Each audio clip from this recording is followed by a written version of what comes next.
Bom dia a todos, bom dia a todas, bom dia para você que nos assiste pela Pop TV em Sobradinho e Porto Alegre ou nos escuta pela Cultural FM em Santa Catarina e Rio Grande do Sul. Sejam todos muito bem-vindos e bem-vindas a mais um ICL Mercado Investimentos. Hoje, terça-feira, dia de atualizar um pouquinho mais o nosso capítulo de tarifa fatal. Mas não só isso, porque a gente vai falar de serviços também. Parece que os serviços continuam andando de lado, perdendo um pouquinho o fôlego. Vamos explicar tintim por tintim como é que os serviços conseguiram ter 7 altas consecutivas, mas não conseguiram sair do lugar ao mesmo tempo. Então a gente vai explicar tudo isso para vocês. Vamos retomar e terminar o assunto do COI para entender ali quem é que está ganhando com isso. Ontem a gente deu uma boa passada, uma boa introdução ao assunto, explicou do que se tratavam esses COIs que perderam mais de 93% do valor, Na verdade, perderam até 93%, Teve alguns que perderam 66%, outros 70% e pouco, e alguns 93% do valor. Então a gente vai terminar esse assunto para vocês ficarem por dentro aí de como funciona um COI e também por que é que esses COIs especificamente caíram nessa cilada e por que as pessoas também afundaram junto com esses COIs. O que não foi dito para elas em relação aos riscos que esses COIs, esses certificados de operação estruturadas traziam. E além disso, a gente vai falar do Focus e as suas projeções para os indicadores macroeconômicos brasileiros. Sem perder muito tempo, porque hoje tem assunto pra caramba, já vamos passar pela nossa agenda para ver o que tem de indicador, pessoas falando, quais são os principais condutores do nosso dia nessa terça-feira. Então, às 3 horas da manhã, saiu o CPI, Índice de Preços ao Consumidor de setembro na Alemanha. Às 4h50, quem falou foi o Piero Cipollone, ele participou de uma conferência na Expert Policy, na Bélgica. E às 5 horas da manhã teve relatório mensal do petróleo da AIE na França. A gente teve também divulgação do relatório mensal do petróleo da OPEP ontem e hoje é a vez da AIE divulgar esse relatório sobre produção de petróleo. Às 7 horas da manhã na Alemanha tem o Índice de Expectativas Econômicas de outubro e já vindo para o nosso Brasilzão às 9, levantamento sistemático da produção agrícola. Esse a gente vai deixar para amanhã porque tem uma série de outros assuntos que se correlacionam com ele, principalmente falando das exportações de alimentos e exportações num geral, de grãos também, de forma global. Então a gente quer trazer até um programa um pouco mais aprofundado nisso. E como hoje tem focos, tem serviços, a gente vai deixar o levantamento para amanhã. E a gente já passa por esses outros assuntos que também acabam perpassando pelo tarifaço lá nos Estados Unidos. Mas não para por aí, porque hoje a agenda está cheia. Ontem foi feriado nos Estados Unidos, então hoje os Estados Unidos voltam para a agenda com um pouco mais de frequência. Às 9 horas da manhã aqui no Brasil tem pesquisa mensal de serviço, na verdade teve. A gente vai trazer esse assunto para vocês no detalhe. E às 9 horas da manhã no Reino Unido, o dirigente do Banco da Inglaterra, o Alan Taylor, discursou em um evento no King's College. Às 9h45, quem falou foi a Michelle Baumann. Ela participou de uma reunião anual do Instituto de Finanças Internacionais. E depois, agora às 11 horas, agorinha, quem fala é Sharon Donnery, que participa de um fórum da Bloomberg. Então, aqui um fórum lá nos Estados Unidos, dirigente do Banco Central Europeu, a Sharon. Mas vamos seguir por aqui, porque o Jerome Powell fala em seguida, então isso deve ficar muito no holofote, deve ter aí um peso grande a fala do Powell, porque os juros nos Estados Unidos continuam uma incógnita, existe bastante incerteza em relação à condução da política monetária e vai estar todo mundo de olho no Powell para ver o que é que ele fala em relação à política monetária ou não, porque o silêncio também pode ser um recado. Às 2 horas da tarde nos Estados Unidos, quem fala é o Andrew Bailey, que participa de um painel na reunião anual do IEF. E a gente tem às 4 horas da tarde a inflação da Argentina de setembro, inflação ao consumidor. Será que Milei está baixando a inflação? Vamos ver, vamos descobrir às 4 horas, porque a gente sabe como é que essa inflação está sendo baixada lá na Argentina e não é das melhores formas. Às 16h25 tem o Christopher Waller, que participa da reunião anual do Instituto de Finanças Internacionais também, o IEF. Então, depois do Andrew Bailey, quem fala é o Christopher Waller, que é presidente do Fed de Nova York, diretor do Fed de Nova York. Mas vamos seguir aqui porque tem mais um pouquinho de agenda. Hoje a agenda está cheia mesmo. Às 4h30 da tarde, a presidente do Fed de Boston, a Susan Collins, participa do evento da Câmara de Comércio. E às 10h30 na China tem CPI e PPI de setembro, índice de preços ao consumidor e índice de preços ao produtor. Além disso, nos Estados Unidos hoje acontece reunião anual do FMI e do Banco Mundial. Então, ao longo do dia, essas reuniões também vão acontecer aí concomitantemente aos outros dados e indicadores e falas da nossa agenda. Então, hoje uma agenda mais cheia que ontem, até porque ontem foi feriado, então muita coisa fica para hoje, né? Feriado nos Estados Unidos, não aqui, infelizmente, um feriado de segunda ia cair muito bem, mas o nosso caiu no domingo, né? O dia 12/10, infelizmente, caiu no domingo e a gente não importou o dia de Colombo dos Estados Unidos.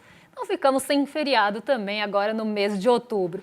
Agora, vamos já passar pelo nosso fechamento, porque nesse fechamento volta a atualização de tarifa fatal, porque farpas continuam sendo trocadas entre os Estados Unidos e a China, apesar de uma tentativa de um tom mais apaziguador de Donald Trump. Então, Donald Trump, ele gosta, né, de fazer as coisas num tom de ameaça. Então, ele ameaça, coloca ali a régua em cima, né, coloca, até radicaliza às vezes o discurso, coloca ali a régua lá no alto, fala coisas que acabam até ameaçando outros países ou pressionando os países e depois manda o foi mal, tava doidão, quem me conhece sabe, e volta atrás. Não é à toa que Donald Trump tem aí a sua alcunha de taco, né? Trump always chicken out, que é quase um Trump quase amarelo, apesar dele ser laranja. Então, podia ser Trump, né, quase a laranja também, mas a laranja ele já é. Então, Trump quase sempre amarela. E aí ontem não foi diferente. Depois de falar que, em tom de ameaça, queria taxar a China em 100%, então as importações chinesas nos Estados Unidos iriam entrar taxadas em 100%, ou as exportações da China para os Estados Unidos, né? Depende do referencial aqui, que nem na física. Então, se você está exportando da China para os Estados Unidos, esses produtos entrariam com 100% de tarifa. Isso porque a China falou em restrições de produtos ali e de exportações de minerais raros que são usados em tecnologia e também na energia. Então, esse é um assunto que os Estados Unidos têm muito interesse nas terras raras, nos minerais raros, e acabou incomodando bastante o Trump. O Trump, por sua vez, ameaçou em taxar a China em 100%, chegou até a falar que essas tarifas poderiam começar a partir de novembro, meio que confirmando essa informação, mas depois parece que voltou atrás. Quando a China responde no mesmo tom, então até separei aqui um trechinho do Ministério do Comércio da China, que respondeu o seguinte: a posição da China é consistente. Ou aqui, eu não sei se eu estou pegando certo aqui a aspa, mas vamos lá, a posição da China é consistente. Não queremos uma guerra tarifária, mas não temos medo de uma. Foi o primeiro comentário oficial da China sobre a ameaça de Trump feita na sexta-feira de elevar o imposto sobre importação chinesa até o dia 1º de novembro. Então aqui o Trump fala que a partir de 1º de novembro ou até o dia 1º de novembro essas tarifas já seriam colocadas e a China falou: a gente não quer entrar nessa treta, mas se ela acontecer, né, a gente não vai ter medo e vai responder na mesma medida. Foi essa a resposta da China, que não teria aí o problema em retaliar de volta ou colocar uma tarifa recíproca. E aí o Trump acabou falando que o Xi Jinping poderia estar num dia ruim, que ele teve um momento ruim quando ele falou das terras raras ou dos minerais raros. Então aqui você vê que também tem um recado implícito do Trump. Ele está falando: olha, eu acho que ele não entendeu muito bem, estava num dia ruim, acordou de mau humor, bateu o dedinho na quina, por isso que ele falou aquilo. Ele não quis dizer, querendo falar que esse assunto é importante, que Xi Jinping deveria voltar atrás. Mas o Xi Jinping está bancando também a decisão e disse que se os Estados Unidos forem para cima, eles também vão. É aquela coisa meio Inês Brasil, né? Então, se atacar, eu vou atacar. Apesar de eu não querer uma guerra comercial, se subir tarifa, eu vou subir tarifa. Então, começam ali as alfinetadas e trocas de farpa. E aí o Trump falou logo em seguida, num post na Truth Social, que eu também separei aqui para vocês, que eles queriam ajudar a China. Então a China entendeu tudo errado. Eles queriam ajudar a China e não prejudicar. Segundo ele, o presidente chinês Xi Jinping apenas teve um momento ruim, né, bateu aí o dedinho na quina e não ficou muito bem, ao impor restrições à exportação de terras raras. Não se preocupe com a China, tudo ficará bem.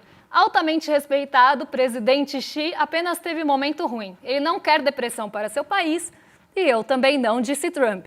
Então, ele coloca aqui, né, o Xi Jinping não quer uma depressão para o país, nem eu quero isso para a China, a gente não quer prejudicar a China, como se os Estados Unidos tivessem também esse poder de depressionar a China. Então, mais uma vez aqui o tom de ameaça. Só que a China respondeu que não vai aceitar as negociações feitas com base no tom de ameaça, né, e que deveriam ali ser negociações comerciais. Aqui também tem uma fala do Ministério do Comércio da China, que essas diferenças deveriam ser resolvidas por negociações e não por meio de ameaças. Só que a gente sabe que Donald Trump opera dessa forma. Ele ameaça e depois volta atrás. E aí ele até falou em um tom mais reconciliador com a China, que não era bem assim, que talvez não tenham essas tarifas, que foi só um desentendimento de momento ruim. E quando ele volta atrás, quando ele acaba ali desistindo um pouco do que ele falou, falando que não era bem assim, os mercados reagem. Então, tudo que na sexta azedou por conta dessa expectativa de tarifa de 100% até o dia 1º de novembro, recuperou ontem na segunda-feira. Então, vamos colocar aqui agora o fechamento de fato para vocês entenderem qual foi essa repercussão da volta atrás aí da ré do Donald Trump. Então, o Ibovespa subiu 0,78, o dólar enfraqueceu frente ao real, o real se fortaleceu frente ao dólar, subiu para 5, na verdade caiu para 5,46, estava em 5,50 na sexta, caiu 0,75 e aqui é bem interessante porque o real desvalorizou muito na sexta-feira, até porque o real vinha se valorizando consistentemente frente ao dólar. Quando o real se desvaloriza e o dólar sobe mais do que os pares. Então, outras moedas emergentes não tiveram o baque que o real teve na sexta, mas na segunda também, na hora da recuperação, o real foi um dos que mais valorizaram. Então, assim, uma moeda que se valorizou bastante, o real acabou se fortalecendo de novo frente ao dólar e o dólar caiu mais do que os pares latino-americanos. Então, a gente tem uma queda de 0,75 e volta para o patamar aí de 5,46. S&P 500 e Nasdaq também respondem bem a essa trégua, ou possivelmente trégua, né? Essa amarelada de Donald Trump, com alta de 1,56 e 2,21, respectivamente. Então, um dia bastante conduzido pelos Estados Unidos. Olha aí, o departamento de memes foi muito rápido e achou o meme do Trump always sticking out aí, vestido de pintinho amarelinho ou de galinho amarelinho, não sei muito bem, mas tá aqui Donald Trump amarelando na sua tela. Então, passando na sua rua e na sua TVzinha. Então aqui a gente vê, né, esse morde-a-sopra, essa ameaça depois dessa volta atrás, ela traz muita incerteza para o mercado, traz volatilidade. Porque se você não sabe para onde vai, se ele acorda na sexta-feira falando que vai tarifar em 100%, no domingo ele fala, ai, não era bem assim, acho que a China está num momento ruim quando quis falar aquilo. Eles não quiseram dizer aquilo. Na verdade, ele está dando um recado falando que ele não quer que aquilo aconteça. E na segunda-feira faz um post na Truth Social, acaba ali falando que não era bem assim mesmo, que talvez reveja, que agora os caminhos estão abertos para negociação. Ele está mexendo com essa incerteza do mercado porque não dá para se programar. Imagina tudo entrando 100% tarifado da China para os Estados Unidos. Tudo que é importado de lá ficando mais caro. Como é que uma empresa vai se planejar com insumos que vêm da China? Então, você acaba trazendo uma incerteza para o lado real e para o lado financeiro, ali de mercado da economia. E aí fica esse sobe e desce maluco. E não sobe e desce maluco, não sobe e desce que acaba acontecendo com mais força, muita gente também ganha dinheiro. A gente não pode tirar isso de radar. Porque na especulação, é na volatilidade que se ganha bastante dinheiro. Maré ali paradinha não dá muito dinheiro para quem especula. Então, esses movimentos do Trump também acabam favorecendo algumas especulações de mercado e mais do que isso, né, trazem toda uma incerteza em relação a próximos passos, porque ninguém sabe se amanhã ele vai acordar de novo e falar que vai taxar, nossa senhora, hein? Virou a Sasha do chão sujo aqui, se vai taxar a China. Então, existe toda essa incerteza em relação às negociações comerciais e as relações geopolíticas entre a China e os Estados Unidos.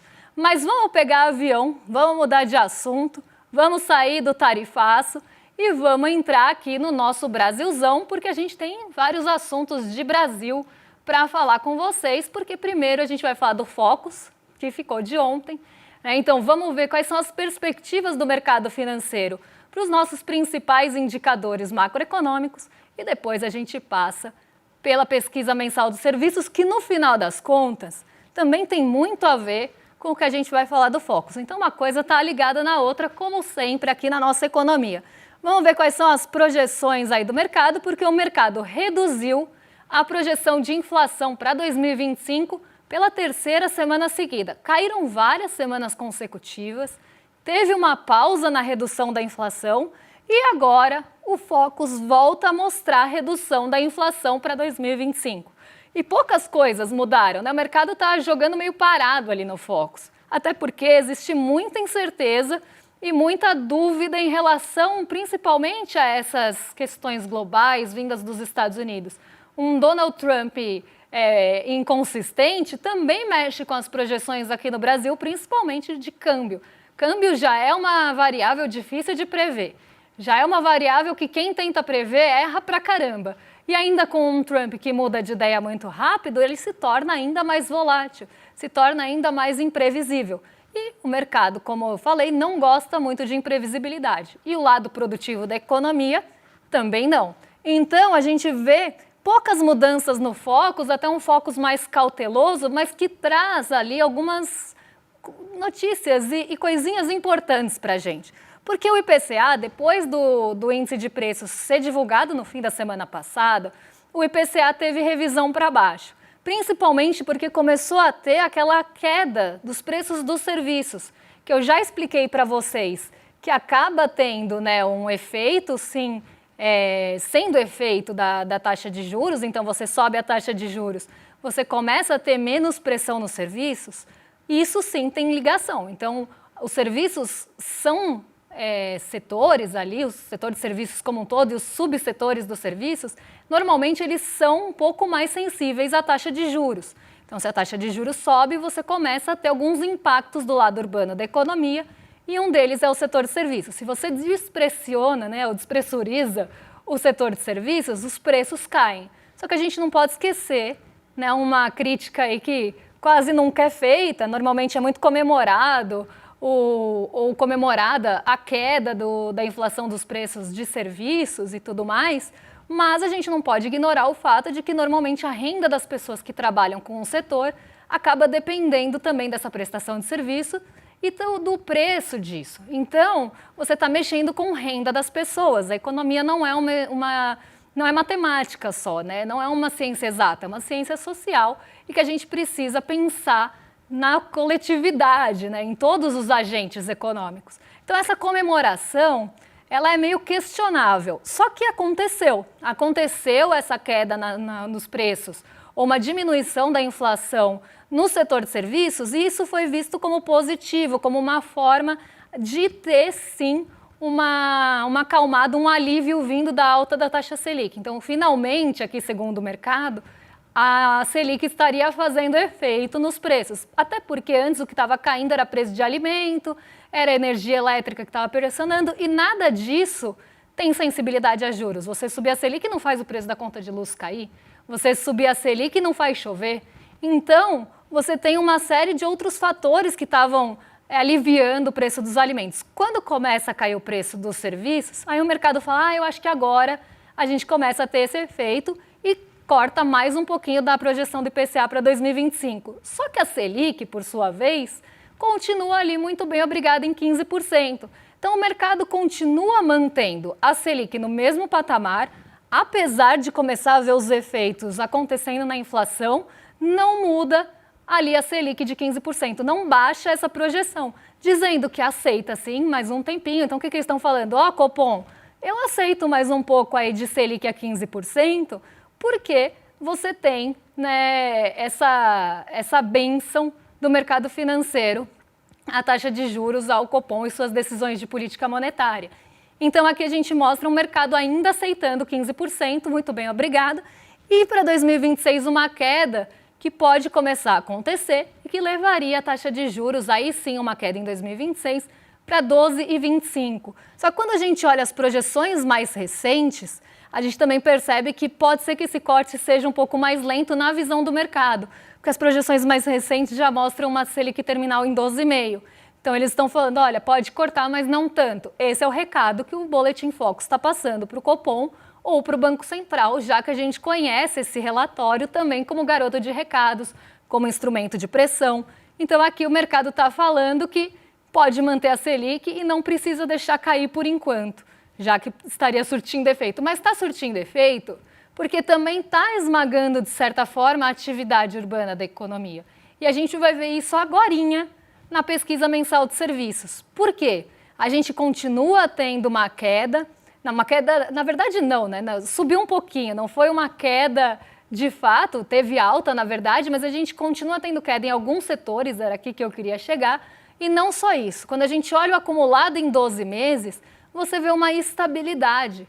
Parece que os serviços estão andando de lado ali, feito um siri. Ora sobe um pouquinho, aí depois cai e fica sempre na mesma faixa. Faz bastante tempo, há vários meses, os serviços estão na mesma faixa. Então o setor de serviços variou 0,1, foi o sétimo resultado seguido positivo, então a gente tem 7 altas de serviços, né? O setor de serviços subiu ou cresceu, o volume de serviços cresceu 7 vezes seguidas. E aí você vai me perguntar, Débora, então ele está voando, está ali, indo muito bem, disparou. Não, a gente vai ver agora, quando a gente vê não só a variação mensal, mas também a acumulada.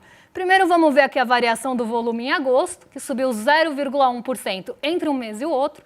Então os saltos também não são grandes, vocês vão ver daqui a pouquinho no gráfico. Em agosto, em relação ao ano passado, teve uma alta de 2,5%. No acumulado do ano, entre janeiro e agosto, 2,6% de variação. E no acumulado em 12 meses, 3,1%.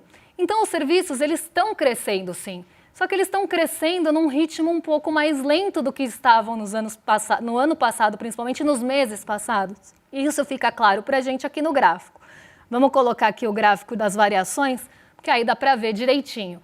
Pode ver que antes, né, lá em setembro de 2024, a variação mensal estava muito maior do que está agora. Quando a gente troca uma variação para calcular o acumulado em 12 meses, uma variação maior por uma menor, a gente vê essa estagnação dos serviços acontecendo, porque a gente está tirando ali um valor maior e substituindo por uma alta menor. Então não é que está caindo, porque não está. Tirando ali os meses de novembro e janeiro, os serviços conseguiram uma trajetória positiva, mas uma trajetória positiva com um pouco fôlego. Está parecendo, sei lá, a crise de soluços do Bolsonaro. Porque olha só, 0,2 solucinho, 0,5 aí 0,2, 0,1 é sempre saltinhos pequenos que não são suficientes para levar o setor para uma trajetória ascendente. Olha como é que fica aqui no acumulado em 12 meses desde o começo desse ano. 3,1, 2,8, 2,9, 3,1, 2,7, 3, 3,1, 3, 3,1.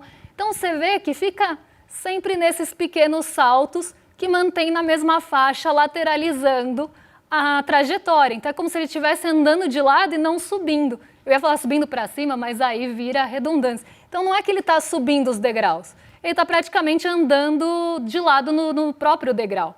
Então a gente vê que essa alta, ela é consistente no sentido de acontecer por persistência de meses, mas ela não é suficiente para levar os serviços para outro patamar. E quando a gente olha isso nas atividades, também fica claro, porque a gente vê ali os serviços prestados às famílias subindo, mas nos 12 meses acontece o mesmo efeito lateralizado, por exemplo. Então vamos ver quais atividades que conseguiram trazer alta e quais não sustentaram a alta nesse mês de agosto, porque a gente está olhando para trás aqui.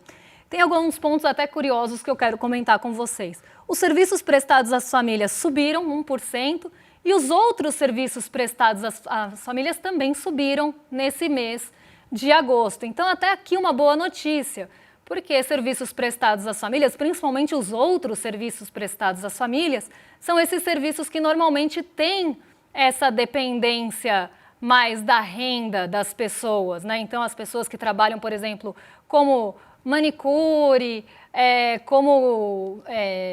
barbeiro, né? Trabalham nesses setores mais ligados à prestação de serviços, que são essa linha aqui dos outros serviços prestados às famílias.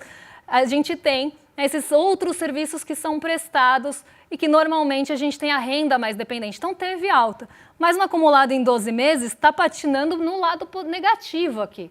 Então isso já mostra uma dificuldade do setor ou desse subsetor dos serviços em manter a trajetória positiva no acumulado. E isso é ruim porque a gente está falando de renda e mostra já uma desaceleração da economia, uma procura menor por esses serviços. E a gente sabe que o mercado de trabalho, ele trouxe essa resiliência do setor de serviços no mês, mas nos 12 meses alguns setores continuam dando uma patinadinha, justamente por conta dessa taxa de juros que vai sufocando aos poucos. Se você diminui a renda de uma pessoa que presta serviços a uma família, essa renda diminuída vai gerar um efeito multiplicador não tão positivo, porque a renda dela diminui, ela também consome menos. Se ela consome menos, seja no varejo, seja nos serviços, ou gasta uma renda menor, você vai tendo ali um efeito negativo, uma espiral negativa. Então esse é o problema da alta da taxa de juros. Ela vai sufocando aos poucos essa atividade econômica. E foi justamente isso também que aconteceu na Argentina de uma forma muito radical. Porque o Milei, quando ele passa a motosserra em tudo, né, quando ele corta benefício, quando ele corta dinheiro de aposentado, quando ele tira dinheiro de investimento, e investimento aqui do lado real de infraestrutura, ele passa a motosserra em tudo, ele diminui a renda das pessoas, ele joga argentinos na pobreza, ele acaba trazendo essa espiral negativa de uma forma muito concentrada, a ponto de diminuir a inflação da Argentina, porque isso de fato está acontecendo, mas com um custo social muito grande e um custo econômico maior ainda. Então essa é a realidade que a gente tem na Argentina hoje, de uma inflação em queda com uma atividade econômica encolhendo junto, com a renda das pessoas não sendo suficientes para comprar uma cesta básica completa, envolvendo transporte e tudo mais. Então a situação lá de mais argentinos na pobreza, de corte em tudo que é benefício, aumento real para os trabalhadores e para os aposentados, é que fez com que a inflação caísse, não pelo melhor remédio, mas porque você acaba matando, de certa forma, parte da atividade econômica. E é isso que vocês precisam ver no nosso documentário, que está com o replay liberado, em iclmercado.com.br ou aqui no QR Code, que hoje está pertinho de mim. É só entrar e escanear o código que vocês conseguem assistir de novo ou pela primeira vez. Para quem não assistiu, recomendo muito o nosso documentário Vai pra Argentina, Carajo, que mostra essa trajetória de ascensão à queda de Javier Milei. Então, para quem não assistiu, recomendo fortemente que assista. E para quem quiser ver de novo, iclmercado.com.br para garantir o ingresso e assistir o nosso documentário ainda enquanto dá, enquanto ainda é tempo. Porque agora vou jogar para os nossos vizinhos de cima no rolê ICL, porque o William De Luca está de volta antecipadamente, mas está de volta aqui no ICL. Então hoje vocês estão em mais do que excelente companhia com o William De Luca e Guga Noblat. E amanhã eu volto para trazer os principais assuntos que mexem com o nosso bolso, com a nossa bolsa e com as nossas vidas. Um beijão e até amanhã, pessoal.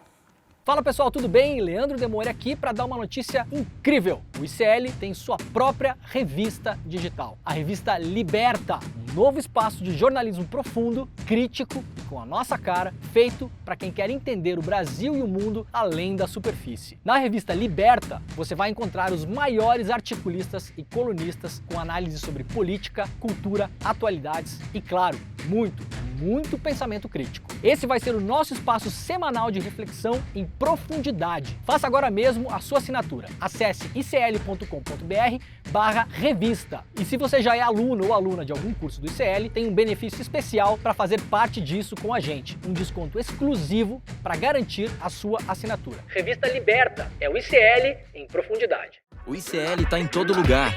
Na palma da sua mão, na TV da sua casa e até nos seus ouvidos. Para ir além da manchete e mergulhar com apuração e contexto de verdade, acesse iclnoticias.com.br. Siga o ICL, compartilha e vem com a gente. Informação para quem pensa.